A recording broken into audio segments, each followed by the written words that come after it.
नमस्कार दोस्तों, अगर आप उत्तर प्रदेश वृद्धावस्था पेंशन योजना के लाभार्थी हैं तो आज की ये वीडियो आपके लिए बहुत ही महत्वपूर्ण होने वाली है, क्योंकि आज मैं आपको एक ऐसी लिस्ट दिखाने वाला हूं जिसे देखने के बाद आप खुद समझ जाएंगे कि आखिर इस बार इतने सारे लोगों की पेंशन क्यों नहीं आई है और आगे किसकी पेंशन आने की संभावना ज्यादा दिखाई दे रही है और किसकी पेंशन नहीं आने की संभावना दिखाई दे रही है। इसलिए दोस्तों वीडियो को अंत तक जरूर देखिए, क्योंकि बीच में मैं आपको यह भी बताऊंगा कि अगस्त महीने में किन लोगों के खाते में 3000 आने की संभावना है और किन लोगों को इस बार भी इंतजार करना पड़ सकता है। तो वीडियो को शुरू से लास्ट तक जरूर देखें दोस्तों। अब सबसे पहले दोस्तों इस लिस्ट को ध्यान से देखिए। ये जो आपके सामने लिस्ट दिखाई दे रही है, ये उत्तर प्रदेश वृद्धावस्था पेंशन की क्वार्टर 3 और क्वार्टर 4 की जानकारी है। जी हाँ दोस्तों, 2025-26 के क्वार्टर 3 और क्वार्टर 4 की जानकारी इस लिस्ट में आपको दिखाई दे रही है। अब सबसे पहले ऊपर वाली लाइन में देखिए, क्वार्टर 3 में कुल पेंशनर्स 324 थे। ध्यान से देखिएगा दोस्तों और समझिएगा। क्वार्टर 3 में पहली लाइन में कुल 324 पेंशनर्स थे, लेकिन अब हम जब क्वार्टर 4 को देखते हैं तो यहां केवल 174 पेंशनर्स दिखाई दे रहे हैं। यानी सीधे सीधे दोस्तों 150 लाभार्थियों की संख्या यहां पर कम हो गई है। जी हाँ दोस्तों, 150 लाभार्थी की पेंशन इस लिस्ट में कम दिखाई दे रही है। और केवल एक ही गांव में ऐसा नहीं है, अगर आप नीचे की अन्य लाइनें भी देखेंगे तो वहां भी यही स्थिति दिखाई दे रही है। कहीं 81 लोगों से 29 लोग हो गए, कहीं 165 लोग थे तो सिर्फ 77 रह गए, और कहीं 297 लोग थे तो 179 ही रह गए हैं।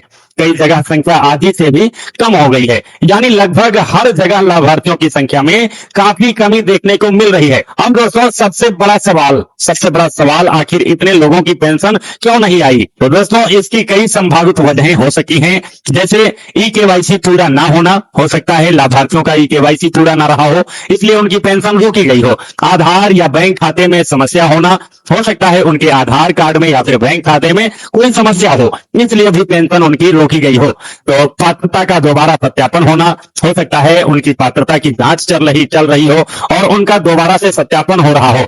दस्तावेजों में त्रुटि, हो सकता है उन्होंने पेंशन भरवाते समय जो दस्तावेज लगाए थे वो गलती से गलत लगाए हुए थे। विभागीय जांच के दौरान नाम अस्थायी रूप से हट जाना, या फिर हो सकता है विभाग द्वारा लोगों का नाम ही काट दिया गया हो। विभाग से जांच के दौरान नाम अस्थायी रूप से हट गया हो। अगर आपका नाम क्वार्टर 4 में नहीं दिख रहा है तो यह संकेत हो सकता है कि आपकी पेंशन फिलहाल जारी नहीं हुई है, लेकिन अंतिम स्थिति की पुष्टि हमेशा आधिकारिक और संबंधित विभाग से ही संपर्क करें। आधिकारिक पोर्टल पर देखें या फिर संबंधित विभाग से जानकारी लें अंतिम पुष्टि के लिए। और सबसे जरूरी बात दोस्तों, सबसे जरूरी बात, अगर हम इस लिस्ट के आधार पर विश्लेषण करें तो जिन लाभार्थियों का नाम क्वार्टर 4 में मौजूद है उनकी अगली किस्त जारी होने की संभावना ज्यादा दिखाई दे रही है। जिन लोगों का क्वार्टर 4 में नाम दिखाई दे रहा है उनको पेंशन मिलने की पूरी उम्मीद जताई जा रही है, पूरी संभावना दिखाई दे रही है। वहीं जिनका नाम क्वार्टर 4 में नहीं है उन्हें पहले अपने आवेदन की, अपने पेंशन की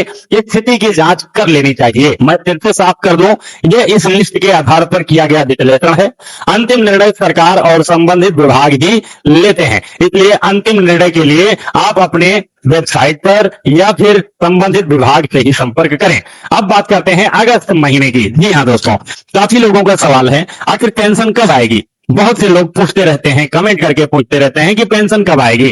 फिलहाल ऐसी चर्चा और अनुमान है जिन लाभार्थियों की किस्त स्वीकृत होगी उनके खाते में अगस्त महीने के दौरान संभव है कि 15 अगस्त के पहले भी राशि भेजी जाए। 15 अगस्त के पहले जो लोग पात्र हैं, पात्र लाभार्थी हैं, उनके खाते में वृद्धावस्था पेंशन की राशि भेजी जाए, ऐसी संभावना जताई जा रही है। लेकिन इसकी आधिकारिक पुष्टि होने तक इसे निश्चित तारीख न माने। जी हाँ दोस्तों, अनुमानित तारीख है 15 अगस्त के पहले, लेकिन आधिकारिक पुष्टि जब तक नहीं होती है तब तक इसे फाइनल न माने। अब कितना पैसा आएगा, बहुत से लोग पूछ रहे हैं, कोई कह रहा है, बहुत सारे लोग कह रहे हैं क्या 6000 रुपए आएंगे या फिर क्या 9000 रुपए आएंगे, क्या पिछली किस्तों का पैसा भी मिलेगा।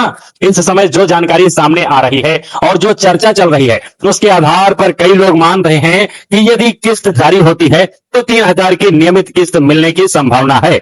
बकाया किस्तों के भुगतान को लेकर अभी कोई स्पष्ट आधिकारिक घोषणा नहीं है। जी हाँ दोस्तों, अभी फिलहाल में सिर्फ और सिर्फ 3,000 रुपए की किस्त ही आएगी। इसलिए सोशल मीडिया पर चल रही हर बात पर भरोसा ना करें और केवल आधिकारिक सूचना आने पर ही अंतिम निष्कर्ष निकालें। अगर आपका नाम नहीं आया तो क्या करें? अगर आपकी पेंशन रुकी है तो घबराने की जरूरत नहीं है। आप यह काम जरूर करें, अपना आधार और बैंक खाता चेक करें, ई-केवाईसी की स्थिति जांच लें, समाज कल्याण विभाग या फिर जन सेवा केंद्र पर अपनी पात्रता की जानकारी लें, आधिकारिक पोर्टल पर अपना आवेदन स्टेटस जरूर चेक करें। वीडियो का निष्कर्ष आपको बता ही दिया है हमने दोस्तों। इस लिस्ट में इतना जरूर पता चलता है कि क्वार्टर 3 की तुलना में क्वार्टर 4 में लाभार्थियों की संख्या काफी कम दिखाई दे रही है। इसलिए अगर आपका नाम क्वार्टर 4 में है तो आपकी स्थिति अपेक्षाकृत बेहतर मानी जा सकती है। अगर आपका नाम नहीं है तो जितनी जल्दी हो सके उतनी जल्दी अपनी स्थिति की जांच कर लें, ताकि यदि कोई कमी है तो उसे समय रहते ठीक कराया जा सके। इसलिए अपने आवेदन की स्थिति जरूर जांच लें यदि आपका नाम क्वार्टर 4 वाली लिस्ट में नहीं है तो। अब दोस्तों, अगर आपको यह जानकारी उपयोगी लगी हो तो वीडियो को एक लाइक कर दीजिए और अपने गांव के अन्य बुजुर्गों तक वीडियो जरूर पहुंचाइए ताकि उन्हें भी सही जानकारी मिल सके। अगर आप उत्तर प्रदेश की वृद्धावस्था, विधवा या फिर विकलांग पेंशन की हर नई अपडेट सबसे पहले पाना चाहते हैं तो हमारे चैनल को सब्सक्राइब करके बेल आइकन जरूर दबा दें। धन्यवाद दोस्तों, मिलते हैं अगली वीडियो में। जय हिंद दोस्तों।